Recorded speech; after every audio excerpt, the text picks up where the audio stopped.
Mari kita bersatu di dalam doa ya. Maha besar Engkau ya Bapa yang kami sembah di dalam nama Tuhan Yesus. Kami sangat bersyukur dan berterima kasih kalau pada saat waktu ini kami diberi kesempatan untuk belajar eskatologi melalui hamba-Mu Pak Daniel.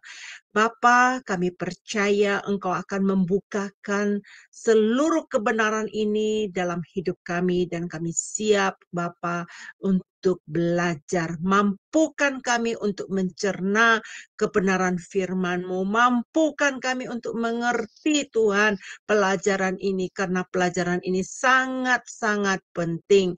Bapa Surgawi berkati hamba-Mu Pak Daniel secara khusus ya Bapa, urapi dia Tuhan, agar dia bisa menyampaikan oleh pertolongan-Mu, Engkau yang memampukan dia. Bapa Surgawi, kami percaya Tuhan melalui pengajaran ini Bapa, Engkau melalui hamba-Mu ini, Engkau akan menyampaikan isi hati-Mu. Bapa, saat ini juga Bapa kami berdoa untuk moderator Tuhan, untuk operator yang sedang melaksanakan di Zoom Sema Adonai ini. Terus Bapak Engkau memberkati kami semua yang mengambil bagian di dalam pelayanan ini.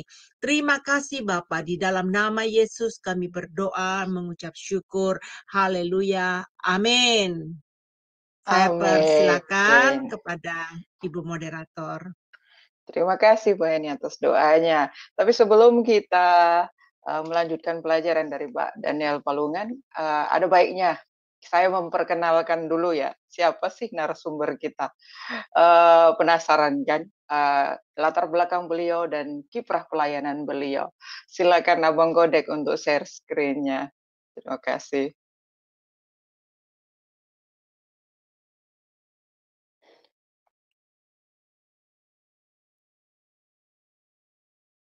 Shalom semua, pada kesempatan kali ini saya ingin memperkenalkan narasumber kita, yakni Bapak Pendeta Daniel Palungan, M.Mis. MTH D.Min. Beliau melayani di GPI Sola Gracia Ciledug, Tangerang. Beliau adalah dosen pengajar di PPCO Bali, Akom Indonesia. Sebelum memberikan materinya, beliau akan memberikan sedikit pengenalan tentang apa itu eskatologis. Jadi eskatologi adalah doktrin Alkitab yang mempelajari tentang hal-hal yang akan terjadi pada akhir zaman. Peristiwa-peristiwa yang terjadi sebelum kedatangan Tuhan Yesus dan sesudah kedatangan Yesus yang kedua kali ke atas muka bumi ini. Nah, mengapa pelajaran ini penting? Karena semua doktrin sistematis di dalam Alkitab dan juga doktrin biblikal Alkitab itu sebenarnya bermuara kepada eskatologi ini. Karena akhir zaman atau eskatologi itu merupakan puncak dari semua pelajaran-pelajaran doktrinal di dalam Alkitab. Nah, karena itu maka sangat penting untuk dipelajari, karena dengan demikian kita bisa mengetahui arah gereja yang sesungguhnya, keadaan akhir dari orang-orang percaya yang sesungguhnya. Itu satu. Yang kedua, pelajaran ini sangat penting oleh karena sepanjang sejarah gereja, doktrin ini sangat sering diselewengkan dan mengalami penyelewengan oleh pengajar-pengajar yang memiliki pemahaman yang tidak komprehensif. Ya, karena itu maka saya mencoba untuk membahas doktrin ini secara komprehensif dari perjanjian lama sampai di perjanjian baru, sehingga kita memahami apa yang Alkitab katakan tentang eskatologi ini secara keseluruhan. Nah, saya kira itu yang perlu untuk dipahami. Nah, demikianlah pengertian singkat tentang apa itu eskatologis. Minta maaf nih kalau suaranya agak parah begini, karena dari kemarin kurang sehat ya. Saya memulai dengan utang saya minggu lalu. Ya, saya harap yang bertanya ada pada malam ini ya. Saya lupa siapa namanya itu. Tentang nama baru di dalam kitab Wahyu. Wahyu pasal 2 ayat yang ke apa itu ya?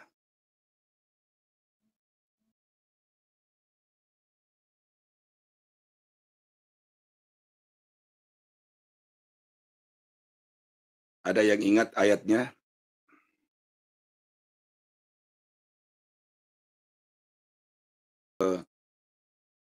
17.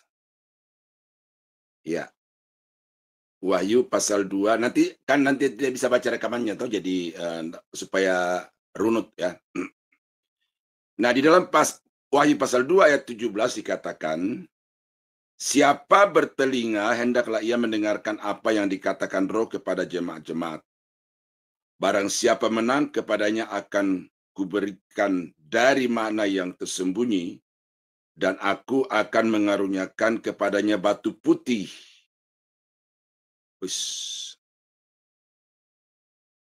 Dan aku akan mengaruniakan kepadanya batu putih yang di atasnya tertulis nama baru yang tidak diketahui oleh siapapun selain oleh yang menerimanya.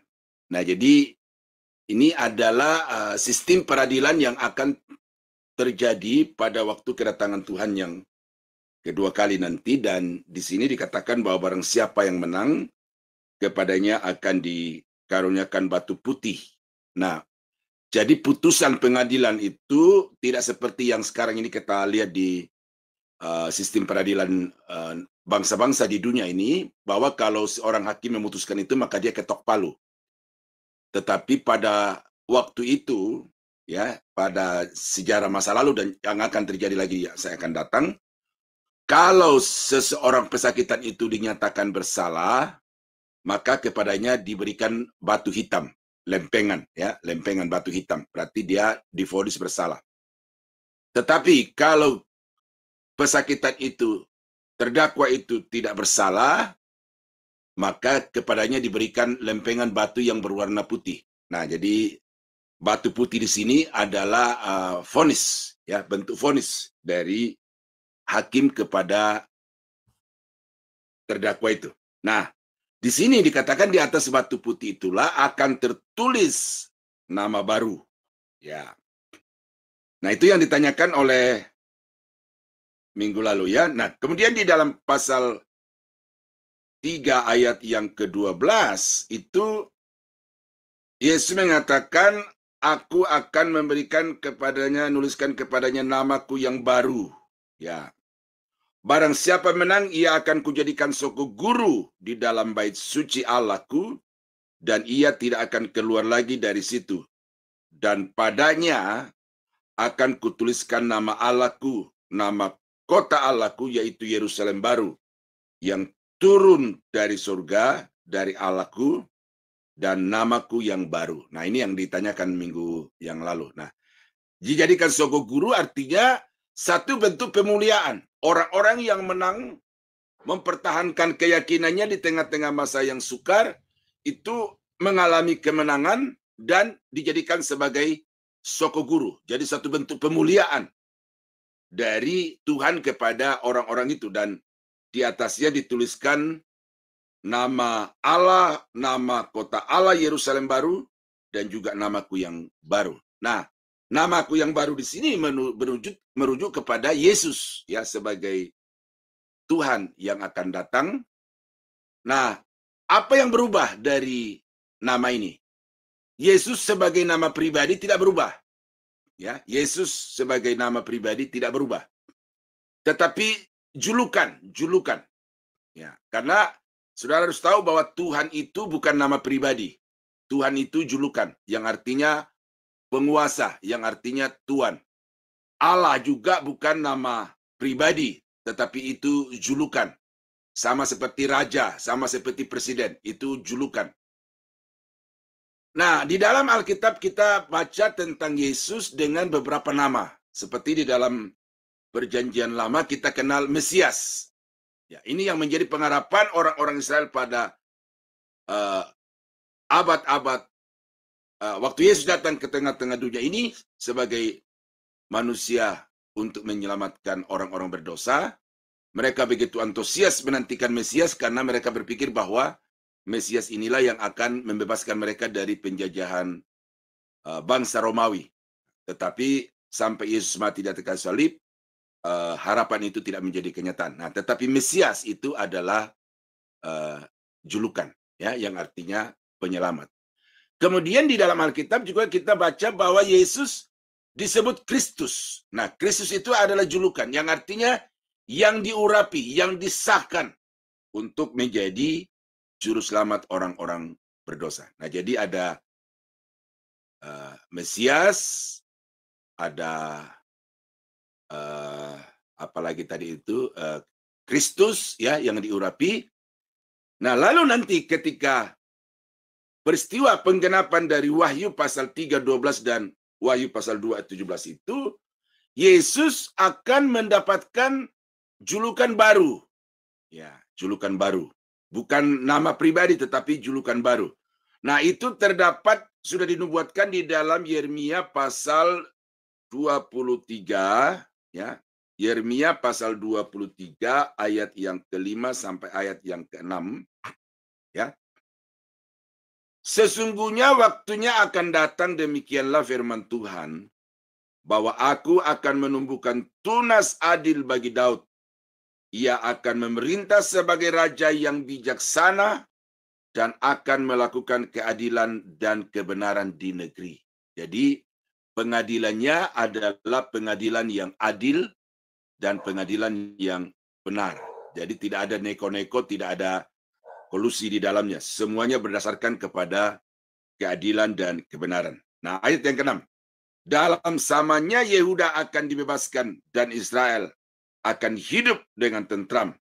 Dan inilah namanya yang diberikan orang kepadanya, Tuhan keadilan kita. Nah, jadi di atas lempengan batu putih, tanda kemenangan dari umat Tuhan tadi itu ditulis Tuhan keadilan kita. Artinya bahwa kemenangan itu diperoleh karena Tuhan mengadili dengan kebenaran dan keadilan. Jadi nama baru yang akan disandang oleh Tuhan Yesus nanti kalau dia datang kedua kali adalah Tuhan keadilan kita. Nah, di dalam Yeremia pasal 33 ayat yang ke-16, ya diulang lagi hal yang sama. Yeremia 33 ayat yang ke-16. Pada waktu itu, ya merujuk kepada hari Tuhan yang akan datang. Ya, pada waktu itu Yehuda akan dibebaskan dan Yerusalem akan hidup dengan tentram. Dan dengan nama inilah mereka akan dipanggil Tuhan keadilan kita. Nah, jadi dengan sedikit penafsiran di Wahyu pasal 2 dan pasal 3 itu, kemudian dengan data dari Yeremia pasal 23 ayat yang ke-5 dan 6 dan Yeremia pasal 33 ayat yang ke-16, bahwa nama baru yang julukan baru ya, sekaligus nama baru yang akan disandang oleh Yesus ketika dia datang kembali pada kali yang kedua adalah Tuhan keadilan kita. Nah, jadi dengan itu utang saya lunas ya. Jadi saya tidak mau asal jawab dan saya mau menjawab dengan data, dan karena itu lebih baik saya utang daripada saya jawab asal bunyi ya. Nah, oke saudara-saudara.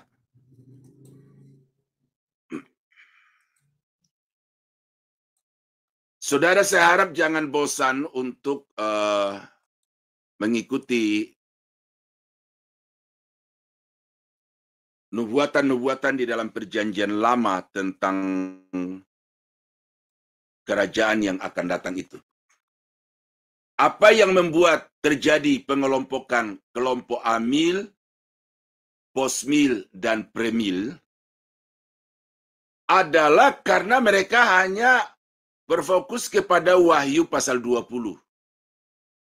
Lalu mereka dengan dalil-dalil tertentu, mereka menafsirkan Wahyu pasal 20 itu.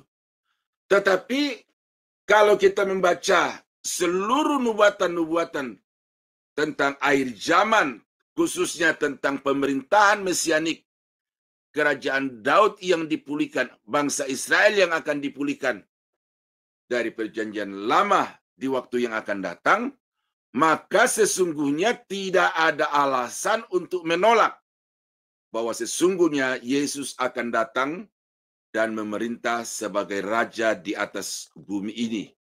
Bukan di langit yang baru dan di bumi yang baru, tetapi memerintah di atas langit yang lama dan bumi yang lama dengan sistem pemerintahan yang baru. Nah, oleh karena itu, sisa dari minggu lalu tentang pemulihan Israel ini saya sampaikan dulu, supaya saudara melihat bahwa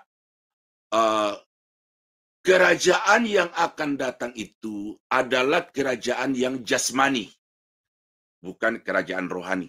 Ya, karena manusia masih terdiri dari tubuh yang lama, tetapi kemudian hatinya diperbaharui. Nah, pemulihan rohani Israel, nih, yaitu bahwa Tuhan akan ada di tengah-tengah mereka. Jadi manusia akan bersekutu dengan Tuhan oleh karena kerohanian Israel itu sudah dipulihkan. Nah, saya akan membaca ayat demi ayat ini supaya saudara jangan beranggapan bahwa ini pendapatnya Pak Daniel. Ya, ini yang selalu saya pertanyakan kalau ada orang yang pimpin seminar tetapi tidak ada data-data, itu saya katakan itu khotbah. Nah, oleh karena itu maka data-data ini saudara harus perhatikan baik-baik. Ya, di dalam Yesaya pasal 37 ayat yang ke-26 sampai dengan ayat yang ke-28, aku akan mengadakan perjanjian damai dengan mereka, dan itu akan menjadi perjanjian yang kekal dengan mereka. Aku akan memberkati mereka dan membuat mereka banyak dan memberikan tempat kudusku di tengah-tengah mereka untuk selama-lamanya.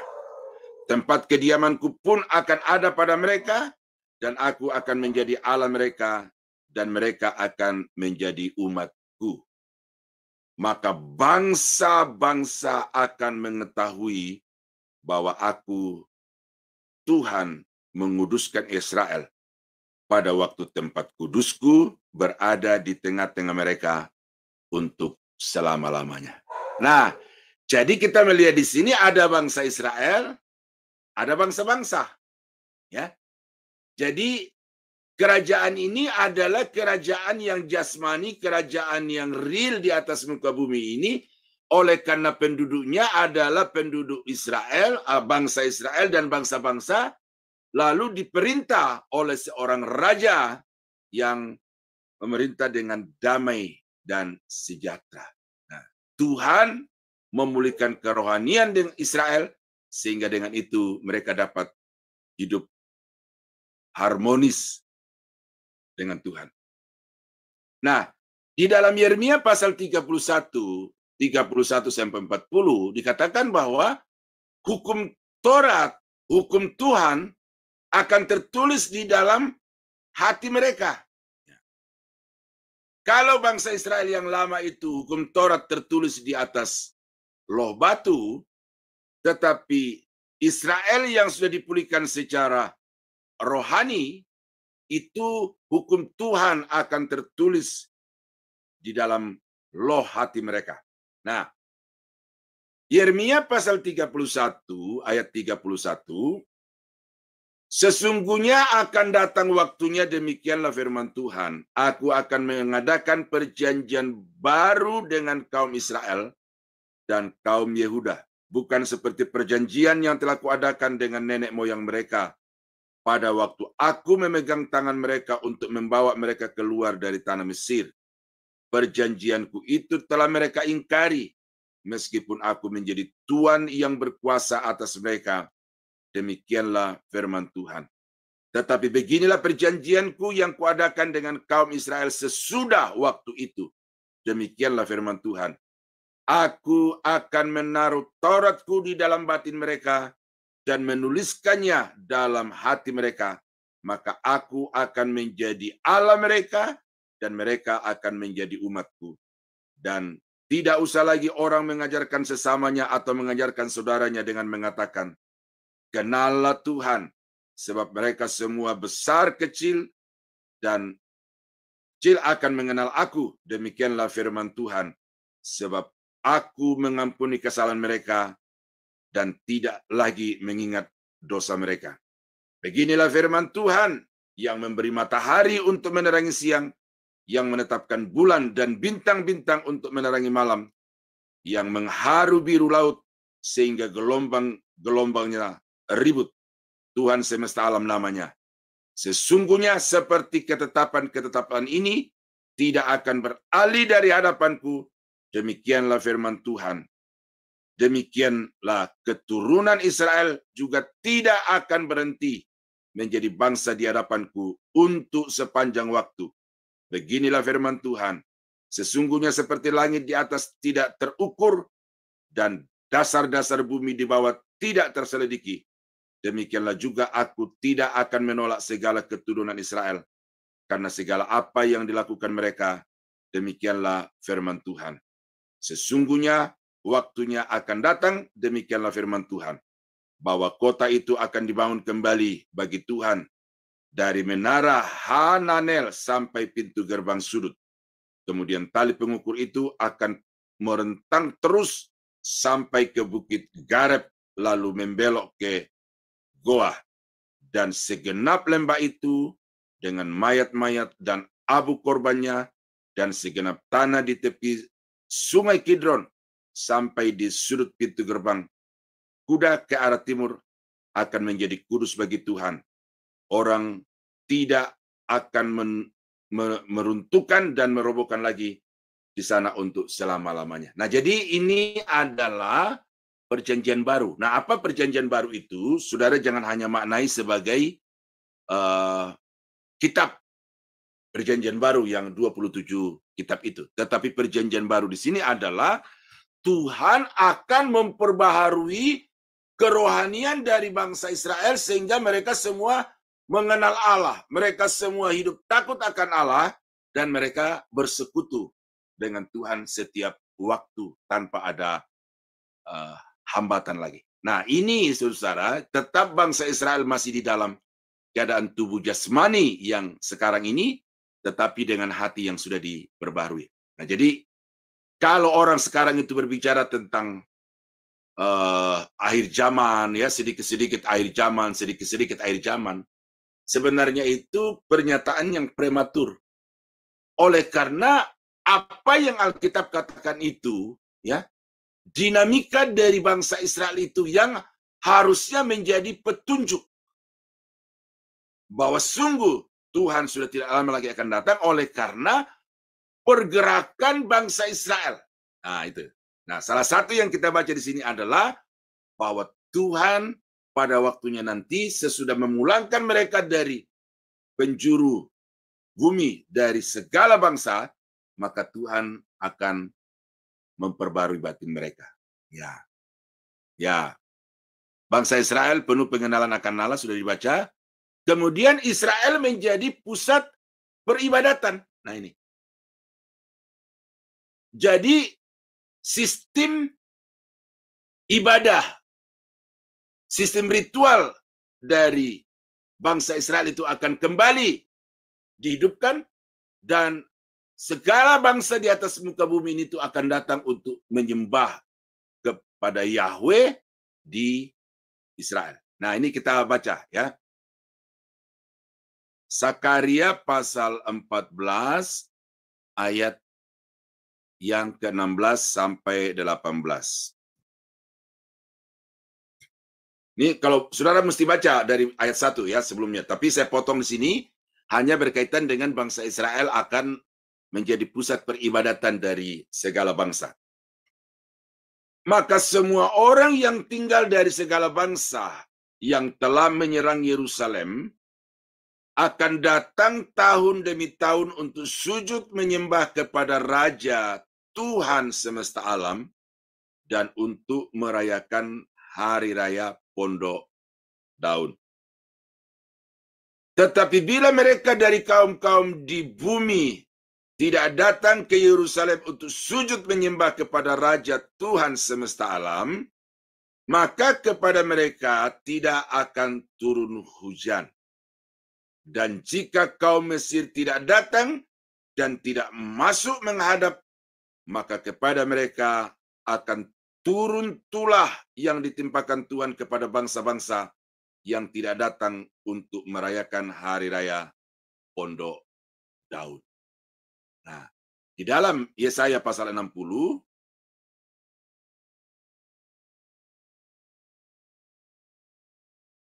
ayat 6 dan 7.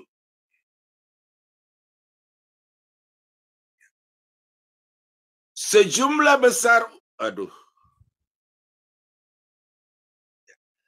sejumlah besar unta akan menutupi daerahmu, unta-unta muda dari Midian dan Eva. Mereka semua akan datang dari Seba, akan membawa emas dan kemenyan, serta memberitakan perbuatan masyhur Tuhan. Segala kambing domba Kedar akan berhimpun kepadamu. Domba-domba jantan Nebayot akan tersedia untuk ibadamu.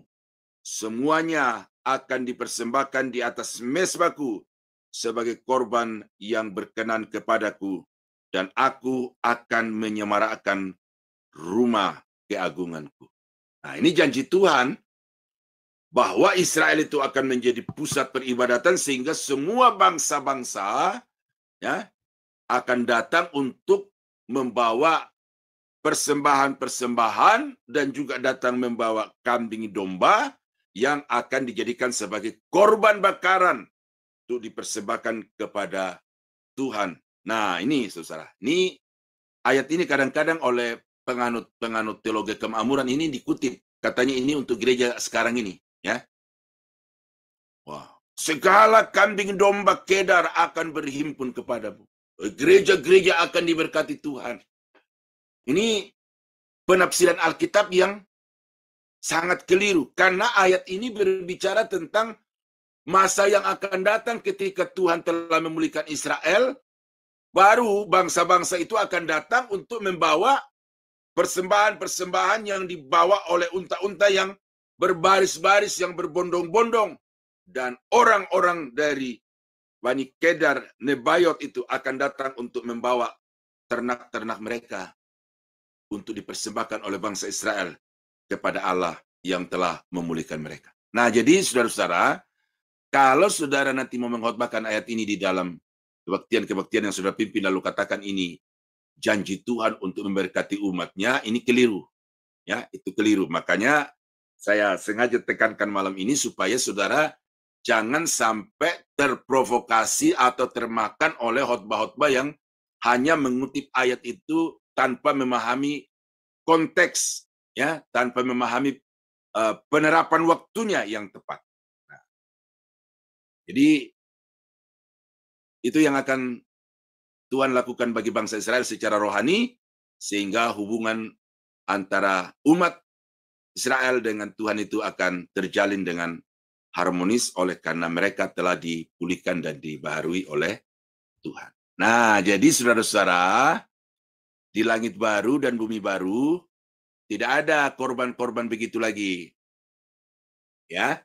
Jadi, kalau saya tekankan ini saudara harus ingat implikasinya nanti di pelajaran-pelajaran berikut adalah bahwa memang ada masanya di tengah-tengah dunia ini Tuhan sendiri akan menjadi raja dan bangsa Israel itu akan menjadi umat kesayangan Tuhan, dan semua bangsa-bangsa akan menaruh hormat kepada Allahnya Israel dan juga kepada Israel itu sendiri. Dan ini bukan kerajaan rohani, ini bukan kerajaan langit baru dan bumi baru, ya.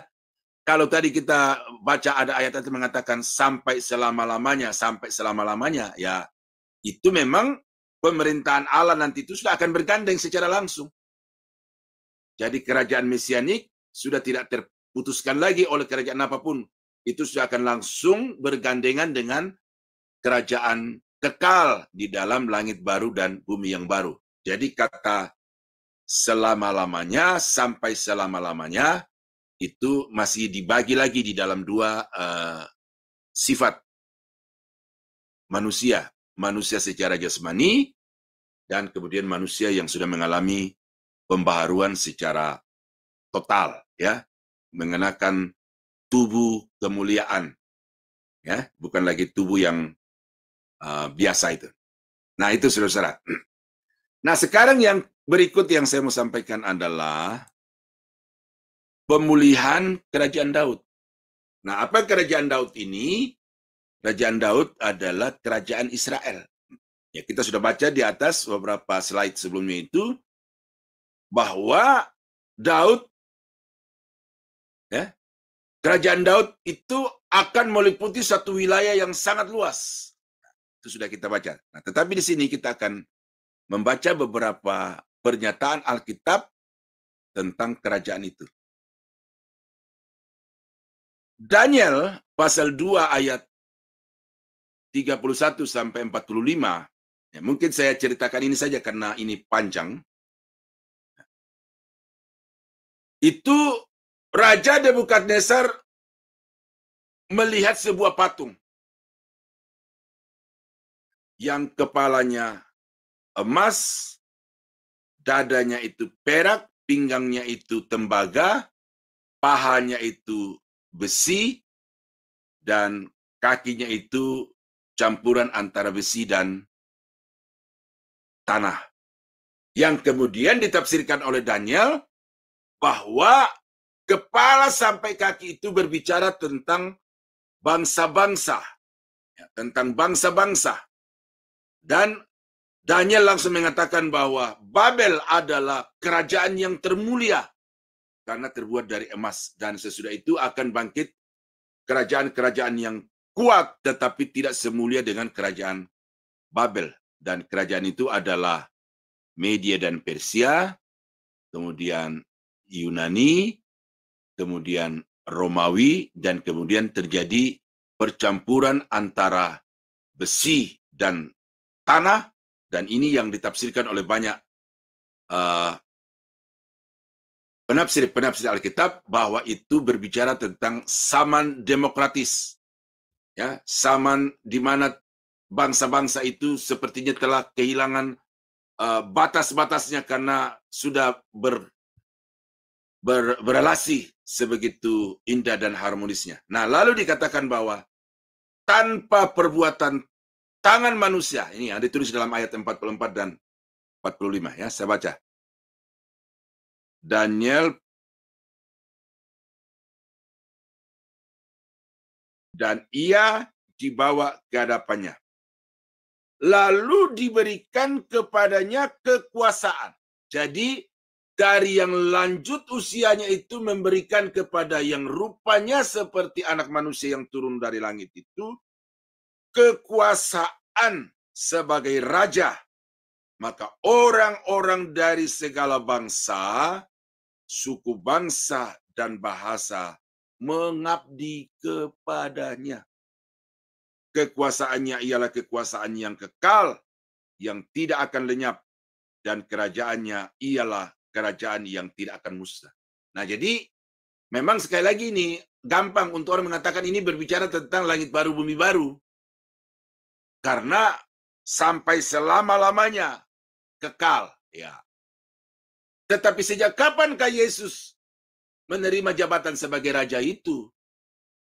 Bukan pada langit baru atau bumi baru dimulai, tetapi pada waktu pemulihan kerajaan Daud di atas muka bumi ini, pada saat itulah Yesus akan menjadi raja segala raja dan memerintah atas semua bangsa-bangsa di atas muka bumi. Sesudah kerajaan mesianik itu berakhir, akan berlanjut dengan langit baru, bumi baru, dan di mana di dalamnya Allah akan menjadi raja selama-lamanya. Nah, jadi saudara-saudara kekasih dalam Tuhan, itu janji yang tidak bisa saudara abaikan kalau kita berbicara tentang kerajaan yang akan datang.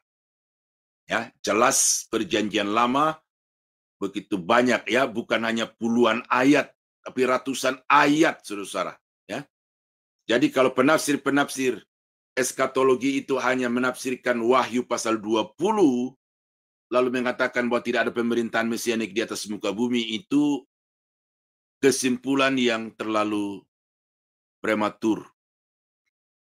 Ya. Ya. Mewujudkan pemerintahan teokrasi yang sempurna di bumi. Nah, ini kita sudah baca berulang-ulang ini, ya, Yeremia pasal 23 ayat 6. Penggenapan dari perjanjian Abraham, teritorial, ya. Dan perjanjian Daud, perjanjian nasional atau pemerintahan. Nah, jadi kerajaan Daud akan dipulihkan untuk menggenapi dua perjanjian sekaligus. Perjanjian Abraham yang meliputi wilayah atau teritori, ya, Sungai Efrat sebelah timur, Laut Besar di sebelah barat, kemudian sebelah selatan adalah Sungai Mesir, dan sebelah utara itu adalah Gunung Libanon, ya, itu dalam Alkitab itu. Nah, itu akan menjadi kerajaan Israel. Kerajaan Israel. Sampai sekarang kan belum. Nah, jadi karena itu orang Israel sedang menunggu penggenapan janji Tuhan kepada Abraham itu, bahwa wilayah yang begitu besar itu pada waktunya nanti akan menjadi milik pusaka dari keturunan Abraham sampai selama-lamanya. Ya. Ya, Yesaya pasal 11 saya kira sudah dipahami itu. Kemudian suasananya adalah suasana yang damai. Nanti kita akan ulang lagi ini nanti di dalam kerajaan Mesias yang sudah digenapi itu, tetapi sebelum terjadi kerajaan Mesianik itu sudah dinubuatkan bagaimana suasananya. Itu di dalam Yesaya pasal 11. Yesaya pasal 35. Seluruh pasal itu, ya. Yesaya pasal 60. Itu berbicara tentang bagaimana damai dan bagaimana makmurnya kerajaan itu. Kemudian Pondok Daud akan dipulihkan. Amos pasal 9.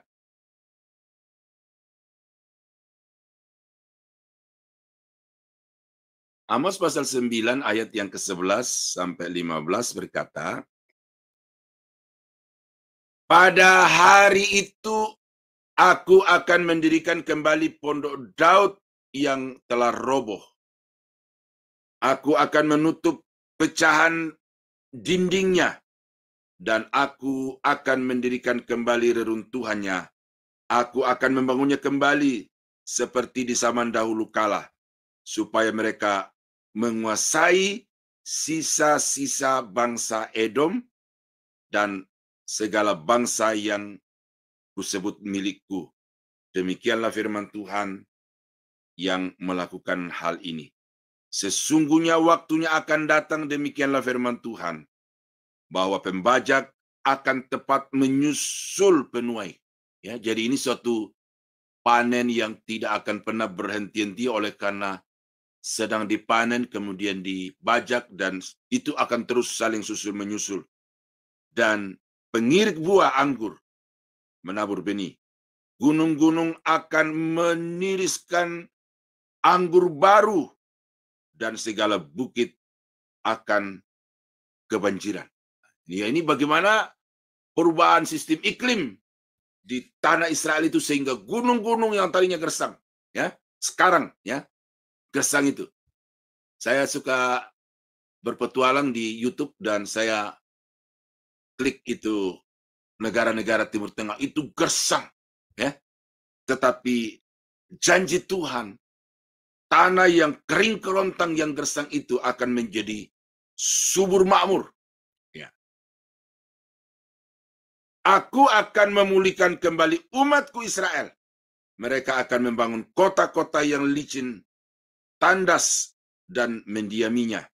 Mereka akan menanami kebun-kebun anggur dan minum anggurnya. Mereka akan membuat kebun-kebun buah-buahan dan makan buahnya. Maka aku akan menanam mereka di tanah mereka. Ya, Israel akan ditanam oleh Tuhan di tanah mereka, dan mereka tidak akan dicabut lagi dari tanah itu yang telah kuberikan kepada mereka, firman Tuhan Allahmu. Nah, jadi Tuhan akan memulihkan Pondok Daud. Pondok Daud. Ya, Pondok Daud. Apa ini Pondok Daud ini? Itu kalau kita baca di dalam buku-buku tafsiran, ya, dan ada beberapa referensi dalam Alkitab itu, bahwa Yehuda dan Israel itu akan dibangunkan kembali. Nah, inilah yang dikatakan sebagai pemulihan Pondok Daud. Jadi Israel itu seperti rumah yang telah roboh, tetapi kemudian akan dibangunkan kembali oleh Tuhan menjadi sebuah bangsa yang kemudian berkuasa atas bangsa-bangsa di sekitarnya tadi itu, ya. Ada Edom, ya, itu akan dikuasai. Jadi Pondok Daud di sini adalah bangsa Israel yang akan disatukan kembali pada waktu Yesus datang kembali pada kali yang kedua. Ya. Pemerintahan raja segala raja adalah Yesus, ya, yang kita sudah baca tadi dalam Daniel pasal 7 ayat yang ke-13 dan 14. Raja atas Israel adalah Daud. Nah, ini saya baca ini, ya, karena ini yang menjadi inti dari slide ini, bahwa pemulihan kerajaan Daud. Yesaya 55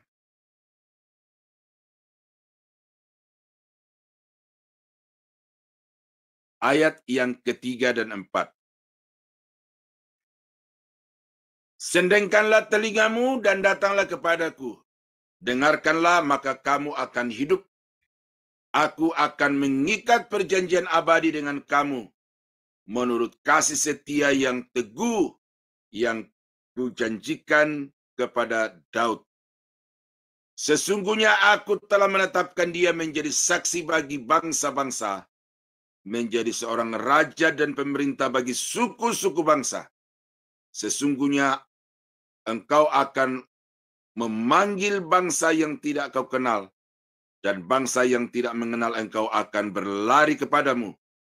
Oleh karena Tuhan Allahmu dan karena yang Maha Kudus Allah Israel yang mengagungkan engkau.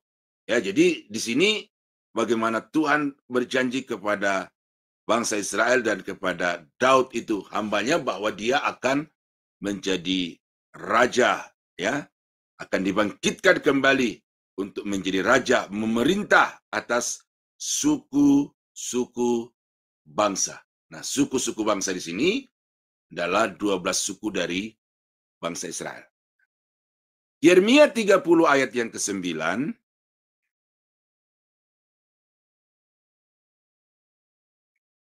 Ya.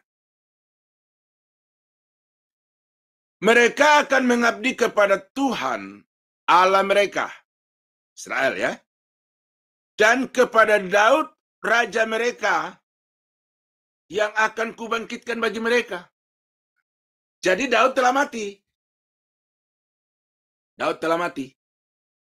Tetapi Tuhan akan membangkitkan kembali, sudah tentu dengan tubuh kemuliaan, ya, tidak lagi dengan tubuh yang fana seperti yang kita sekarang ini, tetapi dia sebagai manusia yang utuh, dan dia akan memerintah sebagai raja atas Israel. Nah, itu. Daud akan mengalami pemulihan dan kerajaannya. Kemudian Yeskel pasal 34 ayat yang ke-23 dan 24 berkata, Aku akan mengangkat satu orang gembala atas mereka yang akan menggembalakannya, yaitu Daud hambaku. Dia akan menggembalakan mereka dan menjadi gembalanya. Dan aku, Tuhan, akan menjadi Allah mereka, serta hambaku Daud menjadi raja di tengah-tengah mereka. Aku Tuhan yang mengatakannya. Kemudian di dalam pasal 37 ayat yang ke-24 dan 25,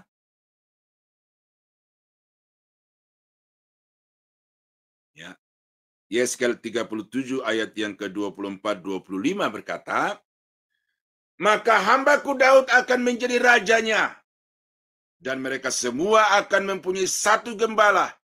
Mereka akan hidup menurut peraturan-peraturanku dan melakukan ketetapan-ketetapanku dengan setia. Mereka akan tinggal di tanah yang kuberikan kepada hambaku Yakob, di mana nenek moyang mereka tinggal. Ya, mereka, anak-anak mereka maupun cucu cicit mereka akan tinggal di sana untuk selama-lamanya. dan hambaku Daud, ya, hambaku Daud menjadi raja mereka untuk selama-lamanya. Hosea 3 ayat yang kelima.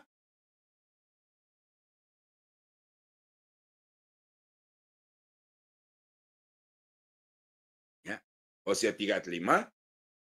Sesudah itu orang Israel akan berbalik dan akan mencari Tuhan Allah mereka, dan Daud raja mereka.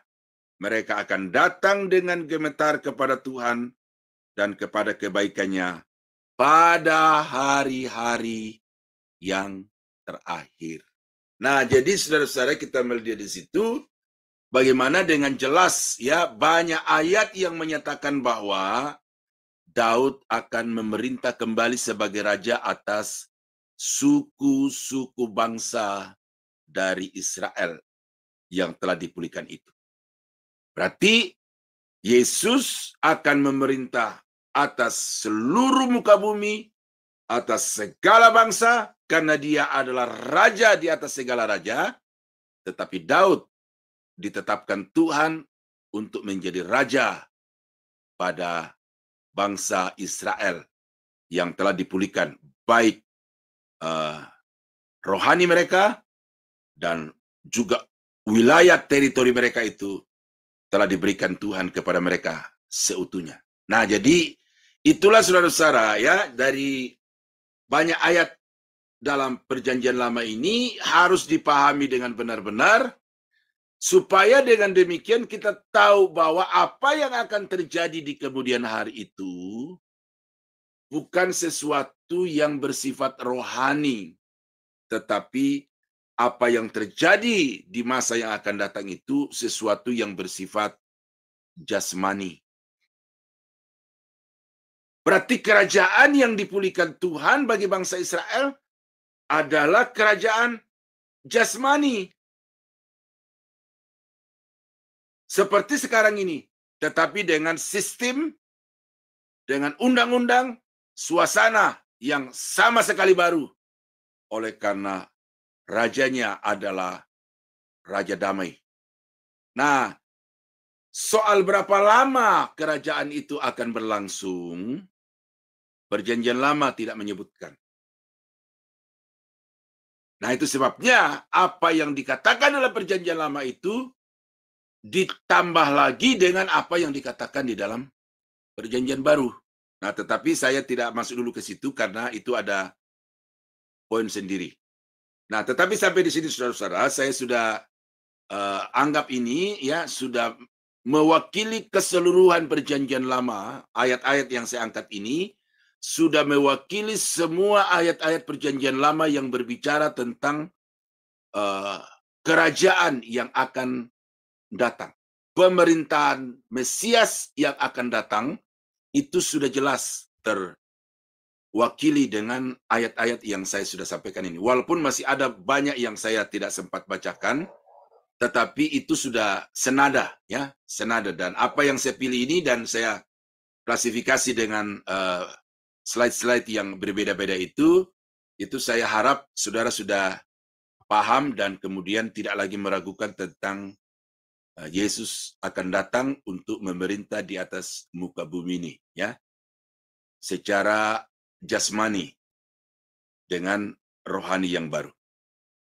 Nah, jadi Bapak Ibu, saya kira untuk malam ini karena materi dari nubuatan-nubuatan itu sudah selesai, minggu depan kita sudah akan masuk kepada peristiwa-peristiwa yang terjadi di akhir zaman itu. Nah, di situ kita akan masuk.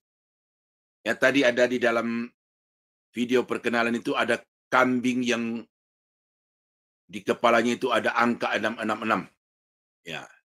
Itu gambar itu sudah lama muncul karena dulu pernah itu dipakai sebagai merek sebuah produk sabun, ya, era tahun 80-an, dan ketika produk itu keluar itu heboh juga. Ya, heboh bahwa ini Yesus sudah datang tidak lama lagi karena ini tanda angka 666 sudah dimunculkan di bungkus sabun, apa namanya dulu itu, ya, saya lupa itu. Nah, jadi itu mulai minggu depan kita akan bicara itu. kapan efektif akan berlaku angka 666 ya, supaya jangan saudara muda terkecoh dengan banyak pengkhotbah sekarang ini dengan meracik angka-angka menjadi 6666 ya, seperti komputer. Kalau tulisan komputer itu dikonversi menjadi angka-angka, maka jumlah dari komputer itu angkanya menjadi 666. Nah, ketika komputer muncul, itu dunia kekristenan juga heboh. Karena dia bilang, inilah angka dari antikris itu. Nah, sementara sekarang, kita melihat bagaimana Tuhan mempergunakan komputer itu sehingga menjadi alat untuk menyebarluaskan Injil keselamatan tentang kasih Kristus kepada dunia ini. Dan malam ini juga ya kita bisa berinteraksi satu dengan yang lain oleh karena komputer, dan karena itu komputer bukan alat antikris, tetapi komputer adalah sebuah benda netral yang bisa juga dipakai oleh Tuhan. Nah, oke Bapak Ibu, saudara-saudara kekasih dalam Tuhan, Ibu Gebi, sementara saya kembalikan dulu, kita masuk ke dalam sesi tanya jawab. Ya, kalau bisa berfokus kepada pemulihan rohani Israel dan janji tentang kerajaan Daud yang akan dipulihkan. Ya, tetapi boleh juga mengulang dari slide-slide yang sudah berlalu. Terima kasih Bu Gebi, Tuhan Yesus memberkati. Gimana nih Pak, bagi kita nih orang-orang percaya ini, apakah pemulihan itu juga terjadi sama kita gitu? Gimana Pak?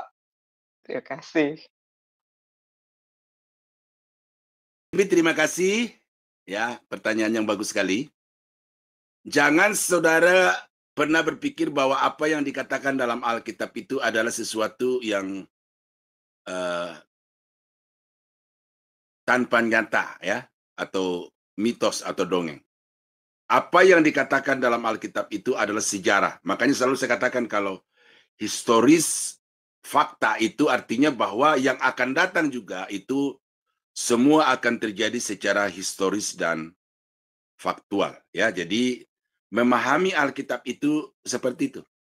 Saya bawa sedikit dulu ya supaya nanti kalau ke depan tidak terlalu asing lagi.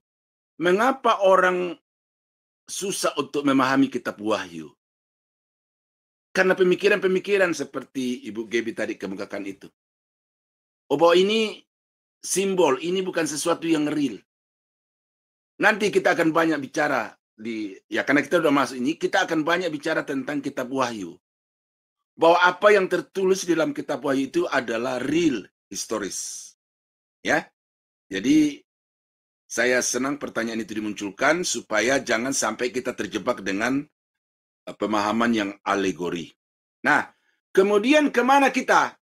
Ini harus saya simpan dulu Ibu, karena kita akan masuk nanti pada apa yang disebut pengangkatan gereja, kebangkitan orang mati. Ya, itu masih akan datang. Nah, kalau saya jawab sekarang, nanti sistematika slide saya ini jadi bolak-balik begitu. Jadi pertanyaan Ibu yang kedua itu saya simpan dulu.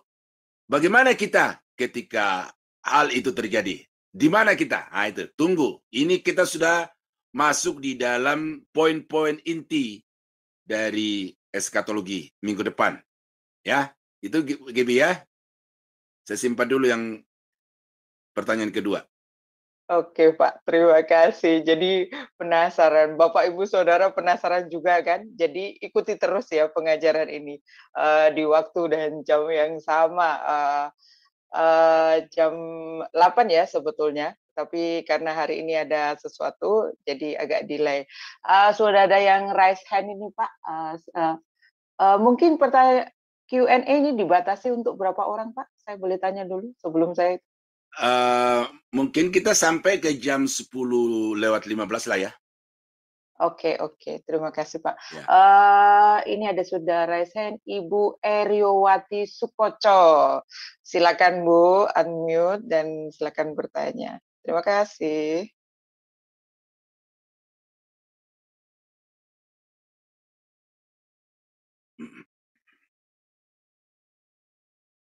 Udah minta dibuka, Bu? Tolong. Ya. Oke, silakan.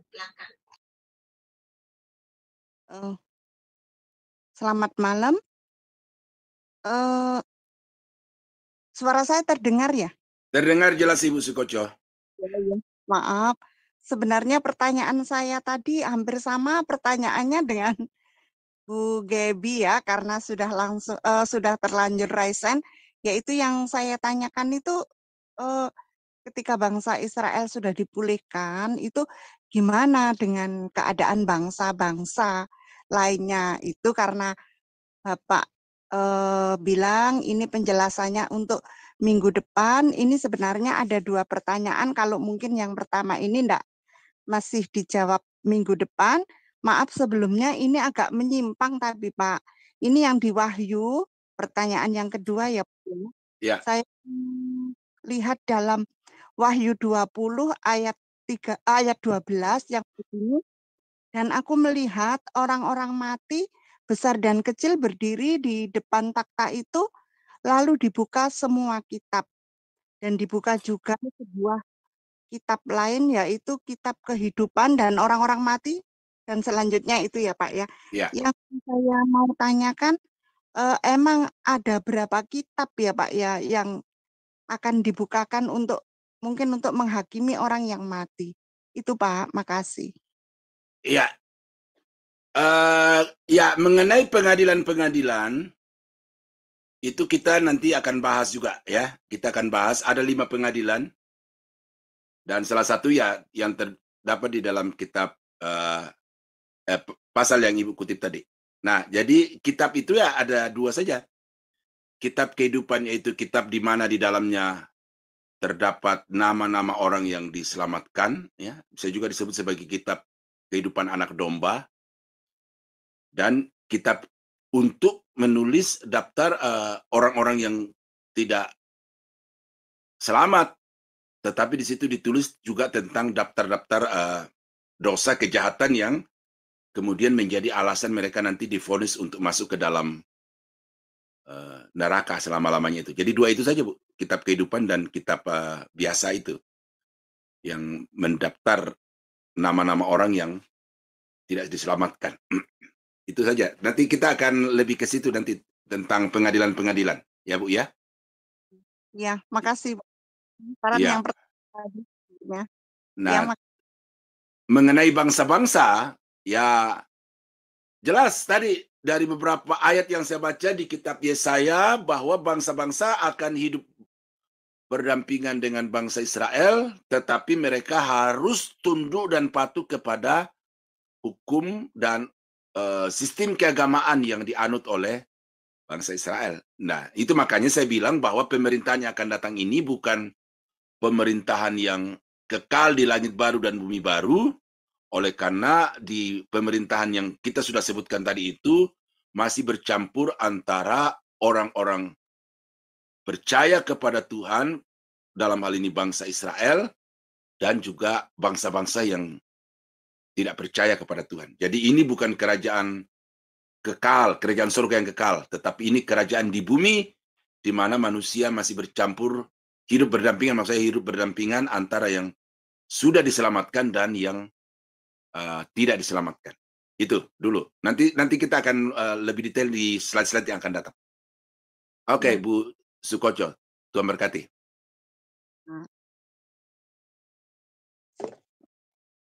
Oke, terima kasih. Sudah cukup menjawab ya, Bu Eryowati. Ternyata masih banyak yang penasaran, Pak. Ingin buru-buru sampai ke intinya. Perlahan-lahan ya, Bapak Ibu Saudara, kita step by step supaya memang benar Bapak Daniel katakan, kita kena belajar yang sistematik ya. Kalau enggak, kita pun akan bingung sendiri nantinya, karena pelajaran ini memang sangat stadium 4 katakanlah, tingkat tinggi ya. Kalau dalam sekolah teologi ini adalah sistematika terakhir, betul nggak Pak ya? Iya. Yeah. Untuk pertanyaan selanjutnya ada Ibu Evi yang sudah raise hand. Oh, minggu kemarin beliau tidak sempat bertanya. Monggo disilakan Bu Evi. Ya, selamat malam Pak dosen. Pak Daniel. Iya, selamat malam Bu Evi. sebenarnya pertanyaan saya juga hampir sama kayak Ibu Gaby sama Ibu Eri ya tentang itu. Bingung, tapi ya sudahlah, saya sabar dulu. Nanti minggu-minggu berikutnya, kalau saya masih nggak ngerti, saya akan tanya. Terus pertanyaan minggu lalu, saya tuh pernah dengar satu kali tentang waktu itu seminar akhir zaman ya. Hamba Tuhan itu bilang di Matius 24 ayat 32, tariklah pelajaran dari perumpamaan tentang pohon ara. Ya. Apabila ranting-rantingnya melembut dan mulai bertunas, kamu tahu bahwa musim panas sudah dekat. Nah, ini pendetanya bilang, kita lihat keadaan Israel gitu loh. Bahwa kalau Israel itu sudah mulai apa ya, mulai maju, mulai naik lah gitu. Nah, itu di situ. Nah, yang minggu lalu Pak Daniel kan bilang tentang kepulangan bangsa Israel. Apakah poinnya di situ? Begitu kepulangan Israel itu udah banyak, berarti itukah yang dimaksud dengan pohon ara itu mulai bertunas dan kita benar-benar sudah harus pay attention, sangat-sangat pay attention gitu. Terus pertanyaan yang kedua, sebenarnya ini rasa penasaran saya, Pak. Di kelas bibliologi saya enggak sempat nanya. Kalau boleh saya mau nanya di sini. Kalau enggak boleh, enggak apa-apa sih, Pak. Apa-apa, Bu? Di kelas bibliologi kan Pak Daniel bilang bahwa kita kalau berkhotbah itu jangan cerita tentang pengalaman kita sendiri, diminimalkan lah kita tentang pengalaman kita sendiri. Dan bagaimana itu hubungannya dengan di Wahyu 12 ayat 11, dan mereka mengalahkan dia oleh darah anak domba dan oleh perkataan kesaksian mereka. Jadi yang dimaksud itu perkataan kesaksian yang bagaimana jika kita kan kadang kita ingin bersaksi, yang bagaimana jika kita tidak, kalau bisa diminimalkan gitu, cerita tentang pengalaman hidup kita. Iya. Begitu aja, Pak. Terima kasih. Oke. Saya mulai dari kitab Wahyu pasal 12 itu dulu ya. Kesaksian yang dimaksud di situ bukan kesaksian seperti di gereja yang Ibu bersaksi gitu loh. Tetapi coba Ibu nggak pikirkan tentang pengadilan. Ya. Bagaimana seorang saksi di situ sangat mempengaruhi jatuhnya putusan seorang hakim.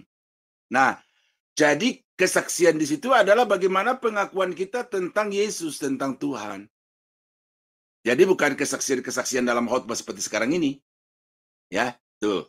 Nah, lalu khotbah itu, ya ini gimana ya? Ini kalau saya masuk ini mata kuliah yang membuat saya cukup antusias dan kadang-kadang saya gemes gitu. Karena orang mengutip ayat itu sembarangan, tidak mengeksposisi ayat itu secara benar. Lalu kemudian yang banyak diceritakan itu adalah kisah hidupnya. Jadi kisah hidupnya adalah pembenaran terhadap nats yang dia baca. Itu yang saya maksud.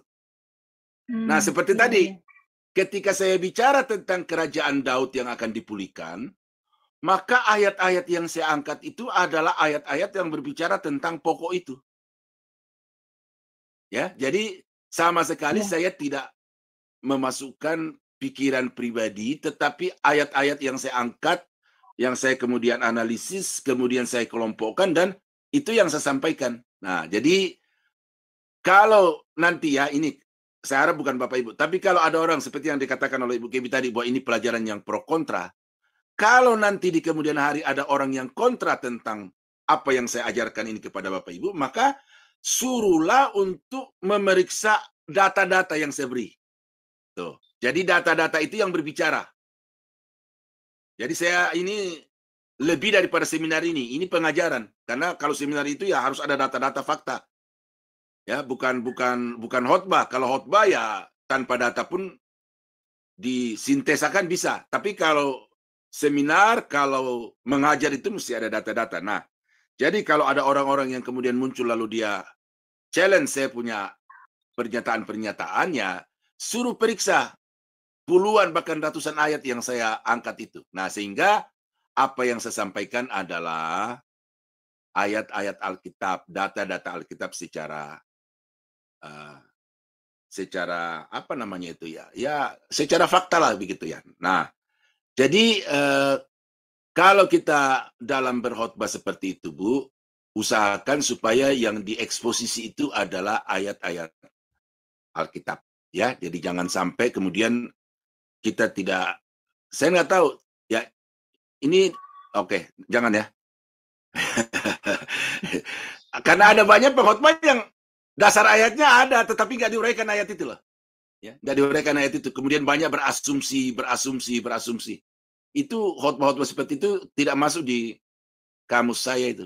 Ya, nah karena itu kalau Ibu Evi mau, ya nanti buku saya itu bisa dipesan supaya lebih detail di situ. Nah, kemudian yang pertama tadi itu adalah tunas pohon ara itu. Betul, Bu. Ya, jadi yang dimaksudkan di situ adalah kalau bangsa Israel itu sudah mulai menunjukkan tanda-tanda kebangsaannya kembali, ya, itu ingatlah bahwa musim panas sudah dekat. Kedatangan Tuhan sudah semakin dekat. Tetapi apa yang terjadi pada tahun 48 itu belum, ya. Karena masih sangat sedikit. Ya, saya lupa ada pernah disebutkan di YouTube itu populasi orang Israel sekarang yang ada di Israel sekarang itu apakah sudah sampai 7 juta atau berapa gitu ya. Tapi itu masih sangat sedikit. Tapi nanti akan terjadi satu gerakan besar-besaran dari seluruh penjuru bumi itu akan datang. Nah, kalau kegerakan itu sudah mulai terjadi secara masif, ya, itu sudah semakin dekat. Jadi saya sependapat dengan pemateri yang tadi Ibu sebutkan itu, bahwa itu menunjuk kepada bangsa Israel. Saya kira itu Ibu Evi. Iya. Tuhan memberkati. Terima kasih. Ya. Memberkati. Sudah cukup Terima menjawab kasih, Pak ya, dosen. Bu Evi. Ya, terima kasih. Ya, Satu oke. lagi. Berarti seperti di Wahyu di mana kalau bilangan itu sudah genap. Ya itu ya, Pak ya. Jumlah kepulangan orang Israel itu, Pak. Oh, Jumlah enggak. bilangan.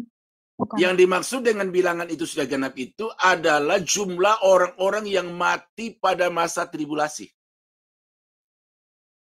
Oh, jadi harus sabar ya. Ya, jadi Tuhan itu apa namanya, sepertinya memperpanjang waktu, tetapi itu apa di situ ya, dalam pengetahuan Tuhan juga di situ ada jumlah orang yang sudah ditetapkan untuk akan mati pada masa tribulasi itu. Dan ini menarik nanti topik ini ya. Ini pertanyaan Bu Gaby itu di mana gereja pada waktu itu. Nah, itu nanti di situ akan saya jawab itu ya. Oke, terima Tuhan kasih Pak berkati, dosen. Ibu. Ya. Tuhan berkati juga. Oke. Kayaknya memang kita dituntut untuk sabar ya, untuk belajar ini.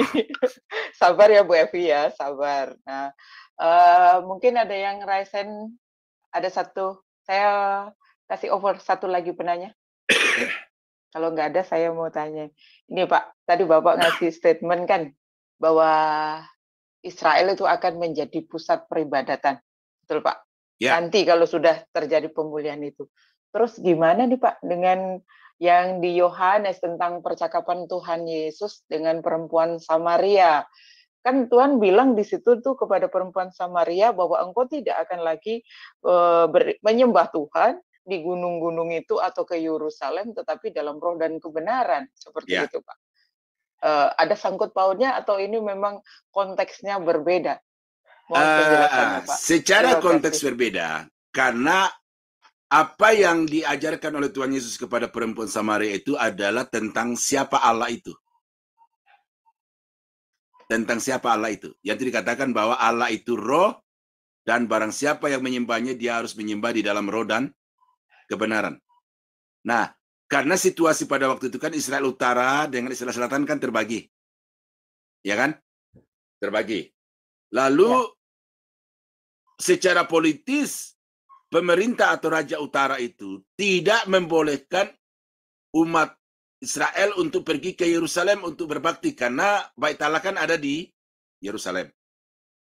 Nah, untuk itu maka Raja Utara membuat dua tempat peribadatan atau pusat peribadatan Samaria atau Israel Utara. Satu di Dan, satu di Betseba, dan kemudian ada tempat-tempat lain mereka membuat itu tempat-tempat penyembahan seperti dalam Yohanes pasal 4 itu di Bukit Gerizim. Nah, kenapa Yesus mengatakan kamu tidak menyembah di Yerusalem atau juga di tempat ini? Artinya bahwa Allah itu roh. Di mana saja kita menyembah, bisa. tidak perlu dengan wujud-wujud atau tidak perlu dengan pola-pola yang tertentu karena Allah itu roh. Nah, jadi konteksnya di situ bukan konteks tentang akhir zaman, tetapi konteksnya adalah bagaimana kita bersekutu dengan Tuhan itu secara benar, yaitu di dalam roh dan bukan di Bukit Gerizim atau bukan di Yerusalem. Jadi penyembahan di situ.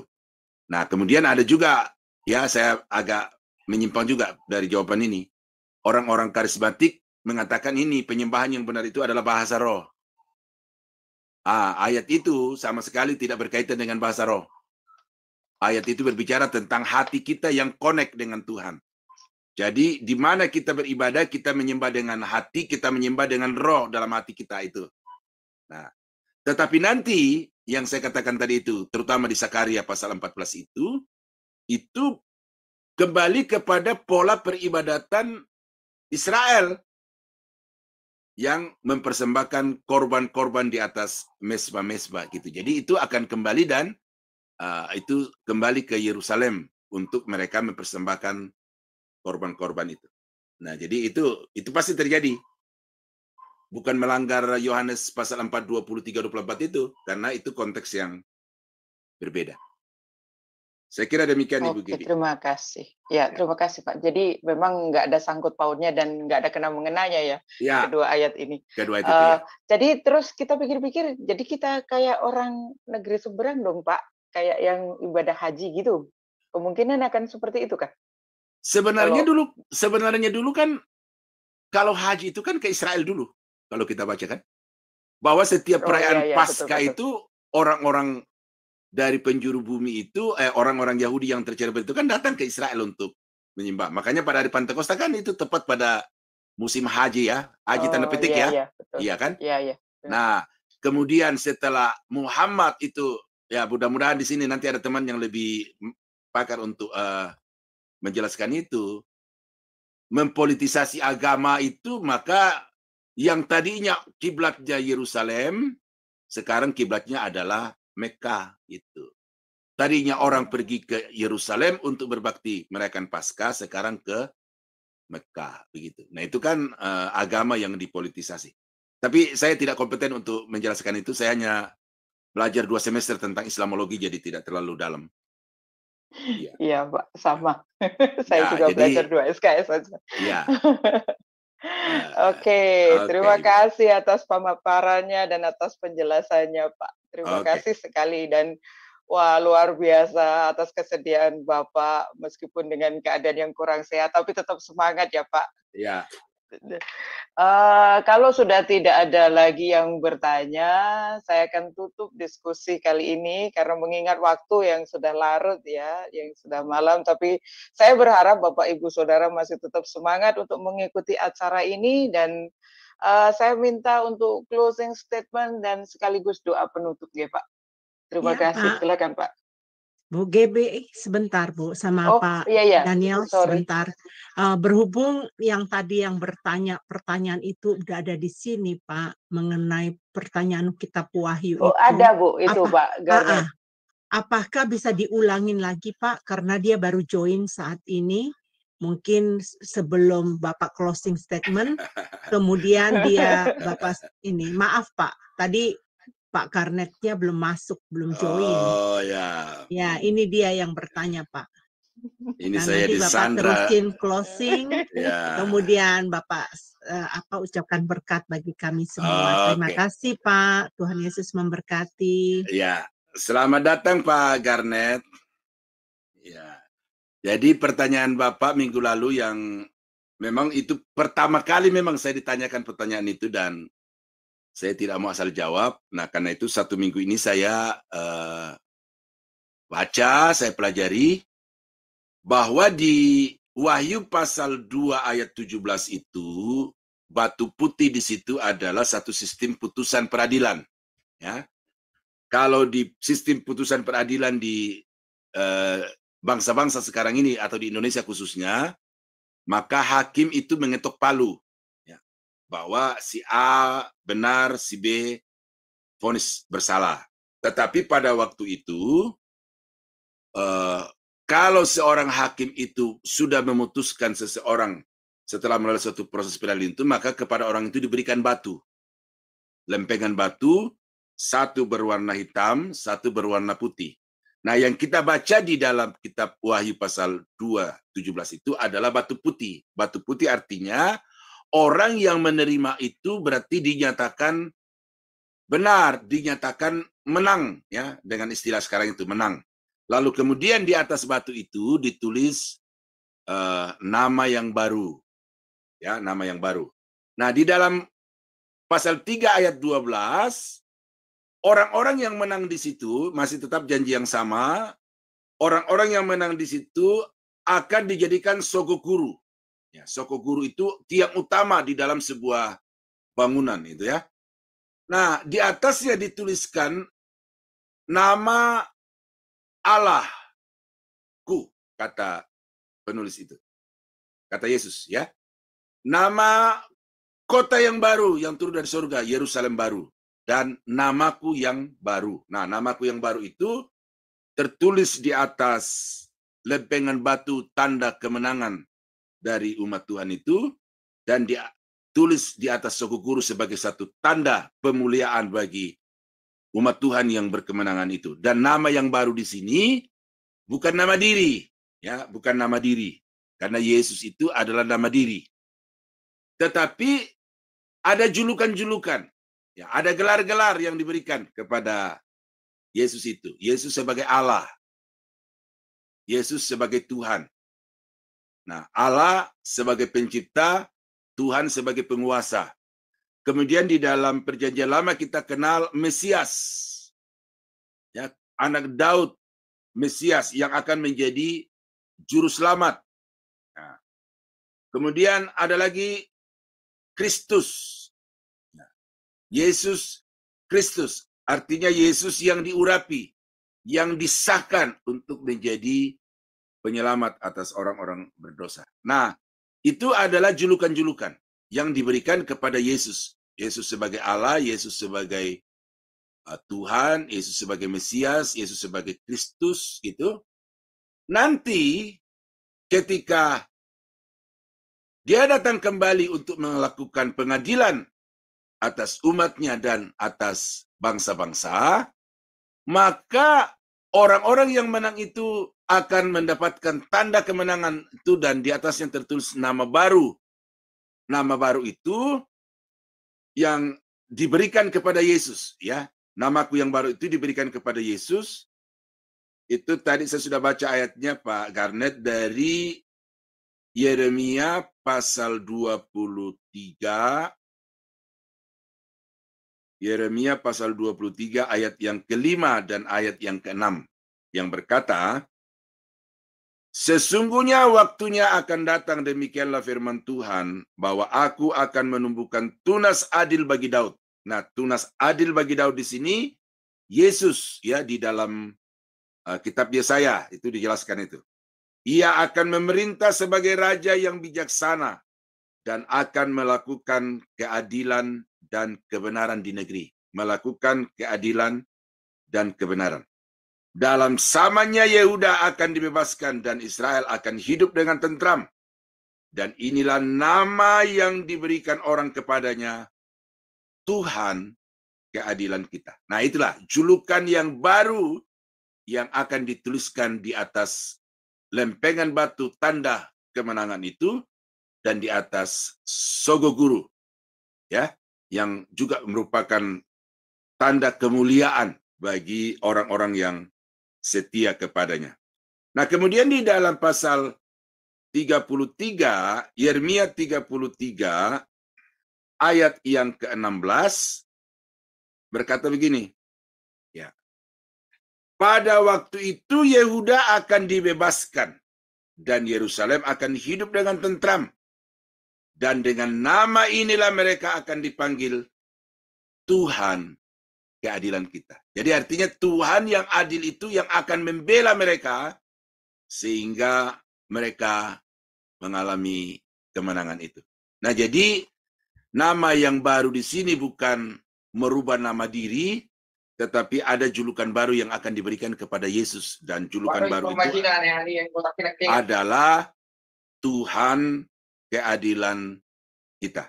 Nah, saya kira itu Pak Karnet, nanti putar lagi di pertama, karena kayaknya ada sedikit kata-kata saya lebih berkurang di yang keduanya ini daripada yang pertama. Jadi, tetapi intinya kena ya, yang berubah itu bukan nama pribadi, tetapi yang diberikan baru ya, juga bukan menghilangkan yang lama, tetapi memberikan julukan yang baru itu adalah Tuhan keadilan kita. Nah, jadi saudara-saudara yang kekasih dalam Tuhan, demikianlah pertemuan kita pada malam ini.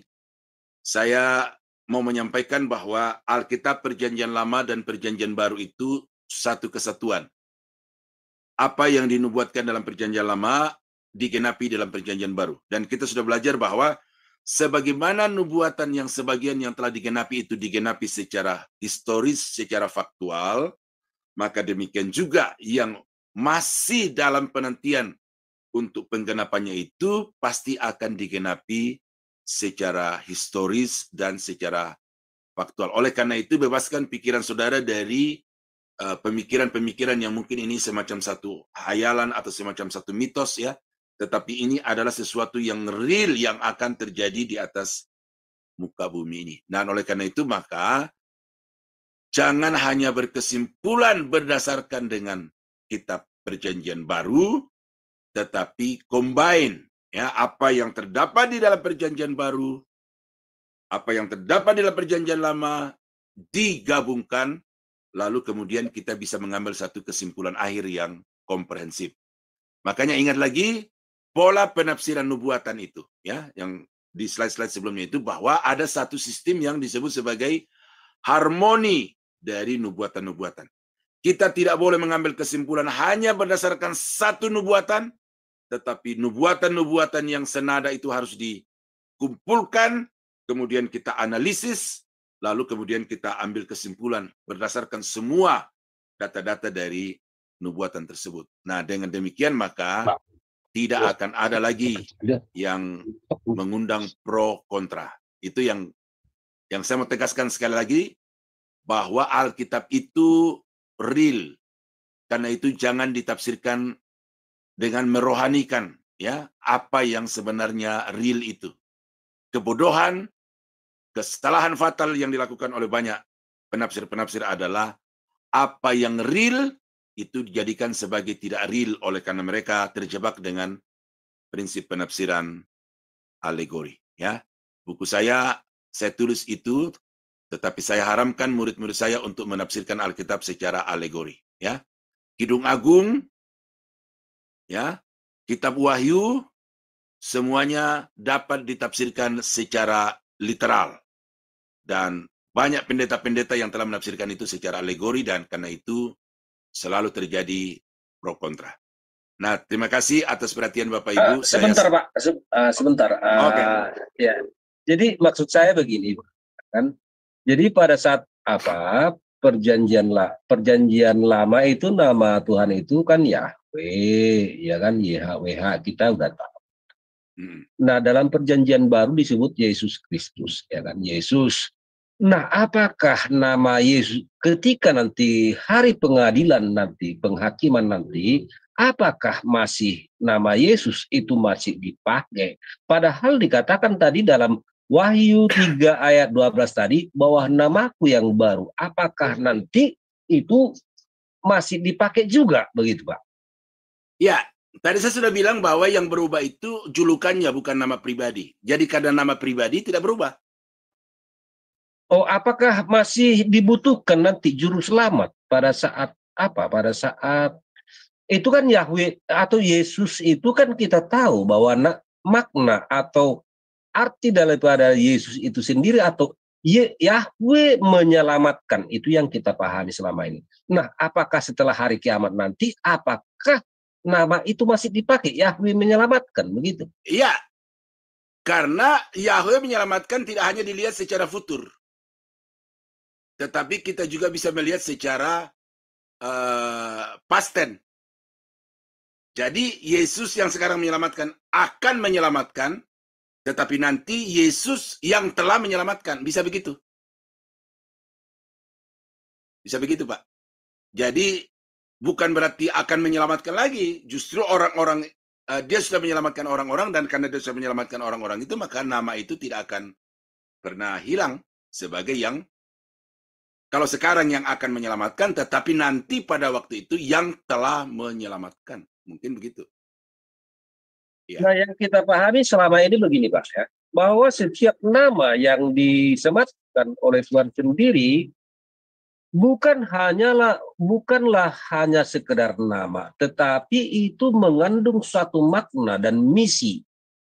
Nah, dalam perjanjian lama, YHWH, kita tahu artinya lihat tangan, lihat paku. Nah, ketika digenapi dengan nama Yesus, artinya menjadi lihat tangan, lihat paku, menyelamatkan, itu makna Yesus. Nah, ketika nanti di hari penghakiman, apakah masih dibutuhkan, siapakah yang akan diselamatkan lagi pada saat hari penghakiman? Apakah masih butuh penyelamatan pada saat hari kiamat? Begitu.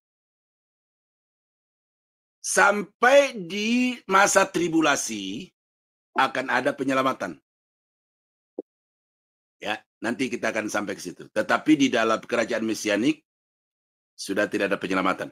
Nah, lalu YHWH di dalam perjanjian lama itu tidak merujuk kepada Yesus. Karena itu dua pribadi yang berbeda. Ya. Ya, jadi YHWH itu ya nama pribadi, nama diri dari Bapa, dan Yesus itu ya nama diri dari anak yang datang ke dalam dunia ini untuk menyelamatkan orang berdosa. Nah, kalau saya dikejar masih adakah penyelamatan nanti, ya masa penyelamatan itu berlaku sampai pada masa tribulasi. Tetapi proses penyelamatan masa tribulasi dengan proses penyelamatan sekarang itu berbeda.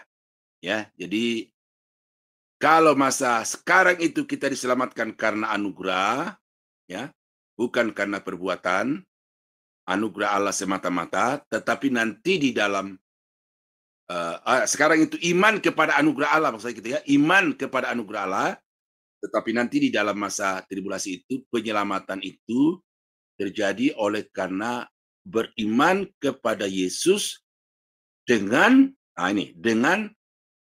rela menanggung segala penderitaan sebagai akibat pengakuan kepada Yesus sebagai Tuhan itu. Nah, jadi sampai pada masa itu, Yesus itu masih tetap menjadi penyelamat.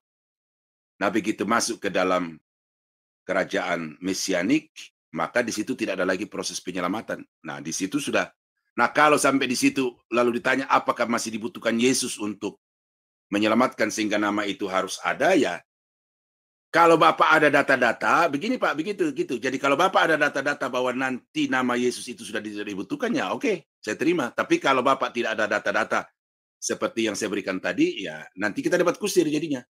Dan itu yang selalu saya hindari di dalam saya mengajar itu. Saya tidak mau kita larut dalam satu perdebatan yang hanya pendapat, asumsi. Tetapi kalau ada data-data, nah saya siap untuk merubah saya punya prinsip, kesimpulan kalau ada data-data yang diberikan. Tapi kalau Bapak tidak memberikan data-data, hanya bersifat apakah, lalu Bapak bersikuku dengan itu, ya sejauh ini Yesus tetap memakai nama itu, tetapi dengan julukan yang baru, Tuhan keadilan kita. Gitu Pak. Jadi saya kira saya akhiri sampai di situ. Jadi tidak bisa saya memuaskan asumsi Bapak, karena data-data yang saya berikan itu ya saya kira itu cukup valid, dan Bapak sekarang ya tinggal mau meramu di dalam pikiran untuk kemudian menselaraskan, jangan ayat-ayat Alkitabnya yang dirubah, tetapi konsep berpikir kita itu yang perlu dirubah. Itu yang namanya Alkitab sebagai otoritas tertinggi. Karena kalau kita memaksakan Alkitab untuk menuruti pikiran kita, artinya pikiran kita yang mendaulat Alkitab itu. Nah, jadi keselamatan itu, Yesus sebagai penyelamat itu dibutuhkan sampai berakhirnya berakhirnya masa tribulasi. Yang minggu depan kita akan masuk ke situ. Mungkin Ibu Heni, supaya saya jangan ditanya lagi, minggu depan topik kita adalah masa tribulasi. Ya, jadi Itu sudah menjadi topik pelajaran kita minggu depan itu, dan Baik. kita akan masuk di situ. Saya tidak tahu apakah 1 sesi atau mungkin 2 sesi itu, karena Baik, sangat panjang. Oke? Oke, Tuhan terima berkati. kasih Pak. Ya, saya kira ini sudah cukup malam. Leher saya sudah semakin gatal ini. Ya, kita berdoa. Kalau ada hal-hal yang belum puas, ya saudara harus tahu bahwa saya ini tetap ada keterbatasan, jadi tidak mungkin bisa menjawab semua. Tetapi saya telah berjuang untuk memberikan kepada saudara bukan pendapat, ya, tetapi data-data yang saya coba ulas sedikit, dan fokuslah kepada data-data itu dan bukan kepada statement-statement yang dari saya secara pribadi. Oke, mari kita tunduk kepala dan kita berdoa. Bapa di dalam surga, kami berterima kasih pada malam ini kami sudah belajar lagi tentang firman Tuhan, bagaimana Tuhan sudah berjanji dan janji itu menjadi harapan kami akan digenapi di masa-masa yang akan datang. Kami sadar ya Tuhan bahwa banyak hal yang di luar jangkauan pemikiran kami, tetapi kami bersyukur bahwa Alkitab sudah berbicara begitu jelas. Dan karena itu ajar kami untuk percaya kepada Yesus sebagai Tuhan dan Juru Selamat kami. Dan dengan demikian kami juga akan tetap untuk menyaksikannya kepada orang lain, bahwa tidak ada Juru Selamat kecuali di dalam Yesus Kristus. Dan dengan demikian, masa-masa indah, situasi-situasi indah yang Tuhan akan hadirkan di tengah-tengah dunia ini, itu akan menjadi milik kami bersama-sama dan juga dengan Tuhan sampai selama-lamanya. Terpuji namamu Bapa di surga, berkati channel-channel yang sudah terbeban bersama-sama untuk menyebarluaskan pengajaran dan kesaksian-kesaksian dari kebenaran firman Tuhan, supaya melalui channel-channel ini maka kerajaan Allah disebarluaskan, banyak orang yang dijangkau. Dan kami berdoa juga untuk setiap pengisi-pengisi atau pembicara-pembicara yang mengisi channel-channel ini, supaya Tuhan terus memberkati dan kemudian jadikan mereka sebagai alat dalam tangan Tuhan untuk mendewasakan umat-Mu dengan ajaran-ajaran yang berbasis secara kuat kepada Alkitab. Di dalam nama Yesus, kami berdoa, kami mengucap syukur. Haleluya. Amin. Nah, selamat malam saudara-saudara yang kekasih dalam Tuhan. Tuhan memberkati.